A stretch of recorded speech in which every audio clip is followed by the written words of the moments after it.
Srimad Bhagavad Gita, Chapter 8, The Yoga of the Imperishable Brahman. Summary of the 8th Discourse. Lord Krishna explains how those who attain him do not have to come again into this impermanent world of sorrow and pain. All beings, including even the gods, come again and again into this created universe from the state of unmanifest, being wherein they remained at the end of an age cycle. But the Lord exists even beyond this unmanifest being. That radiant, imperishable divine reality is the highest goal to be attained. Single-minded devotion of our heart is the means of attaining the highest blessed state. Even though there are auspicious and inauspicious circumstances of departing from the physical body and journeying forth, yet if one steadily abides in the Lord through firm devotion and faith, then these conditions do not matter. By always remaining in tune with the Lord through pure love, everything is made auspicious. If one can ever remain united with the divine through deep devotion, constant remembrance, regular meditation, and continuous communion, then all times, places, conditions, and situations become auspicious and blessed. This is the secret of invoking His grace and attaining Him and becoming eternally free and blissful.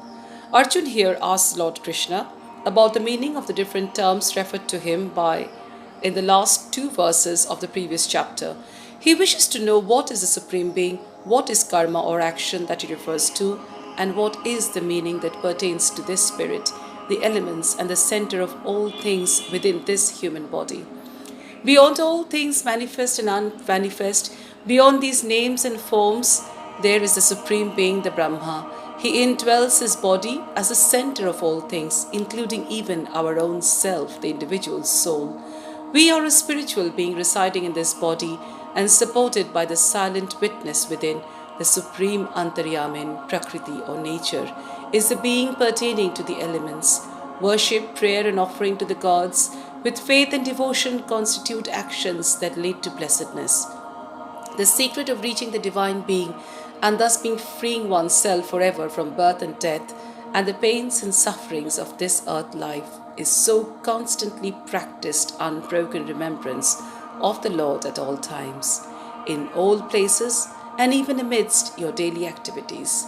If one practices such steady remembrance through regular daily sadhana, then he will be rooted in his remembrance even at the time of departing from his body at death.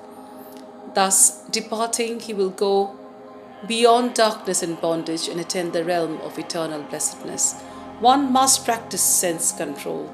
The senses must be well disciplined and gradually withdrawn from outside objects. The mind should be centered within upon God by uttering Om or any divine name. By such steady practice daily, the Lord is easily attained. Verse 1, Arjun said, "What is that Brahma? What is Adhyatma? What is action, O best among men? What is declared to be Adibhuta, and what is Advaitya said to be?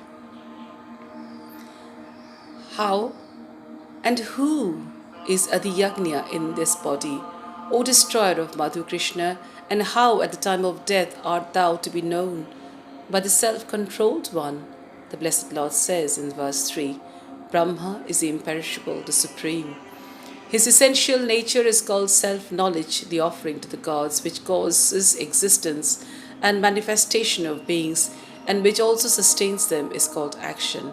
Adibhuta, or the knowledge of the elements, pertains to my perishable nature, and the Purush, or the soul, is Adidaiva. I alone am the Adiyagnya here in the body, O best among the embodied men. And whosoever, leaving the body, goes forth remembering me, alone at the time of death, he attains my being. There is no doubt about this. Whosoever at the end leaves the body, thinking of any being, to that being only does he go, O son of Kunti, Arjun, because of his constant thought of that being. Therefore at all times remember me only and fight. With mind and intellect fixed or absorbed in me, thou shalt doubtless come to me alone."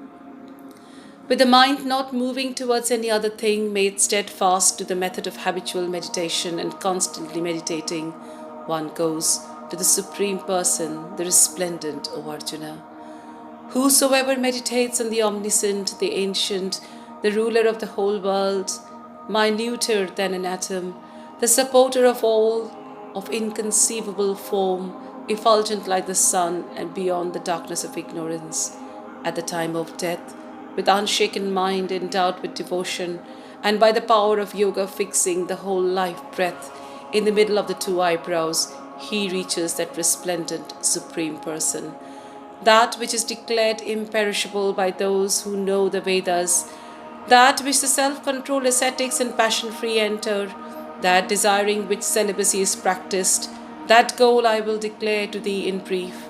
Having closed all the gates, confined the mind and the heart and fixed the life breath in the head, engaged in the practice of concentration, uttering the monosyllable Om, the Brahma remembering me always, he who departs thus, leaving the body, attains to the supreme goal. I am easily attainable by that ever steadfast yogi, who constantly and daily remembers me for a long time, not thinking of anything else, with a single or one pointed mind, O Partha, Arjun. Having attained me, these great souls do not again take birth here, which is the place of pain and is non-eternal.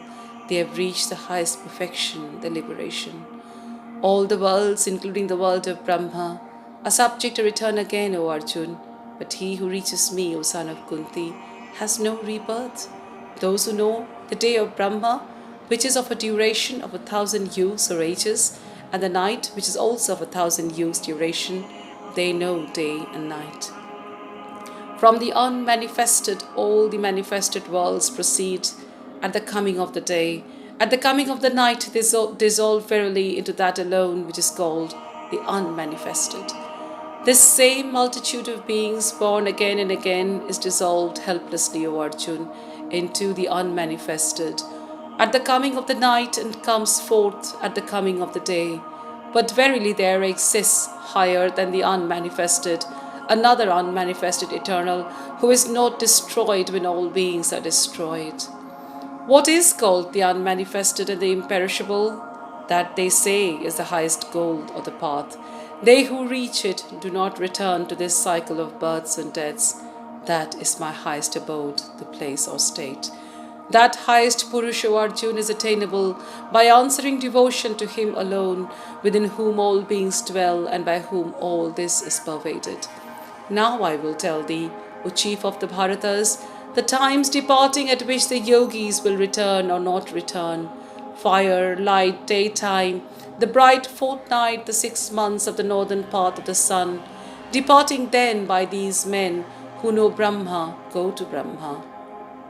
Attaining to the lunar light by smoke, night time, the dark fortitude of the 6 months of the southern path of the sun, the southern solstice, the yogi returns.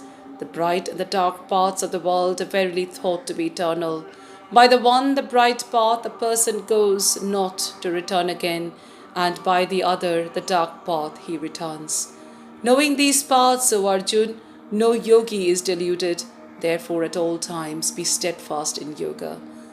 And the final verse 28 of this chapter, the Blessed Lord says, whatever fruits or merits is declared in the scriptures to accrue from the study of the Vedas, the performance of sacrifices, the practice of austerities, and the offering of gifts, beyond all these goes the yogi.